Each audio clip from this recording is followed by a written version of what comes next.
Ενημερωτική εκδήλωση για τη μηντιακή παιδεία, το προσφυγικό και το ρόλο της διαδικτυακής δημοσιογραφίας πραγματοποιήθηκε στην Πάτρα από τη μη κυβερνητική οργάνωση Intermediate.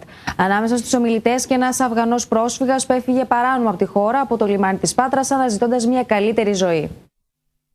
Η μηντιακή παιδεία, το προσφυγικό ζήτημα και ο ρόλος της διαδικτυακής δημοσιογραφίας ήταν το θέμα της ημερίδας που πραγματοποιήθηκε από την μη κυβερνητική οργάνωση Intermediate σε γνωστό ξενοδοχείο στο κέντρο της πόλης. Ένας από τους βασικούς ομιλητές της εκδήλωσης ήταν ένας Αφγανός πρόσφυγας που έμενε πριν χρόνια στην Πάτρα και είχε ταξιδέψει παράνομα με πλοίο από το λιμάνι και το εξωτερικό, αναζητώντας μια καλύτερη ζωή. Εδώ που μένατε όταν ζούσατε στην Πάτρα? Εδώ που ήταν πιο κάτω στο λιμάνι, ήταν ένα καταβλισμός πρόσφυγες που ήταν από το Αφγανιστάν, διάφορες Κουρδιστάν, και εκεί μέναμε, στα σκηνιά.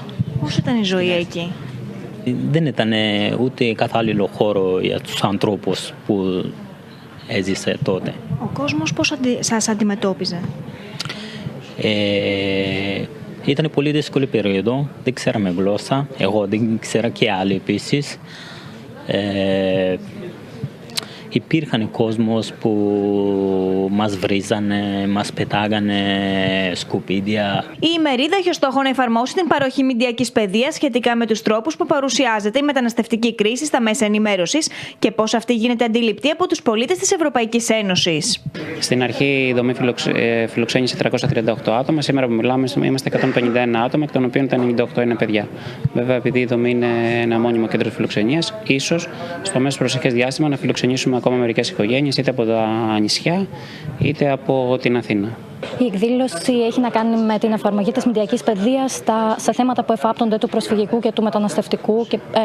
Δηλαδή πώς παρουσιάζεται η λεγόμενη μεταναστευτική κρίση στα μίντια και πώς θα έπρεπε να παρουσιάζεται, πώς θα αντιλαμβάνονται αυτή την εικόνα οι πολίτες της Ευρωπαϊκής Ένωσης, τι μπορούμε να κάνουμε καλύτερα, πώς μπορούμε να διαδώσουμε καλές πρακτικές. Θέλουμε να καθίσουμε να συζητήσουμε, να αναλύσουμε, να προβληματιστούμε και ίσως και να λύσουμε κάποια προβλήματα που έχουν να κάνουν με τη μηντιακή παιδεία, κυρίως στα μέσα κοινωνικής δικτύωσης και στη δημοσιογραφία την ιντερνετική, και έχουμε προσκεκλημένους φορείς και απεσταλμένους από διάφορους οργανισμούς που σχετίζονται με τη δημοσιογραφία αλλά και με το προσφυγικό και τους μετανάστες τους ίδιους, όπου θα καθίσουμε και θα συζητήσουμε για καλές πρακτικές, για προβλήματα και κινδύνους που κρύβουν αυτές οι συνταγές.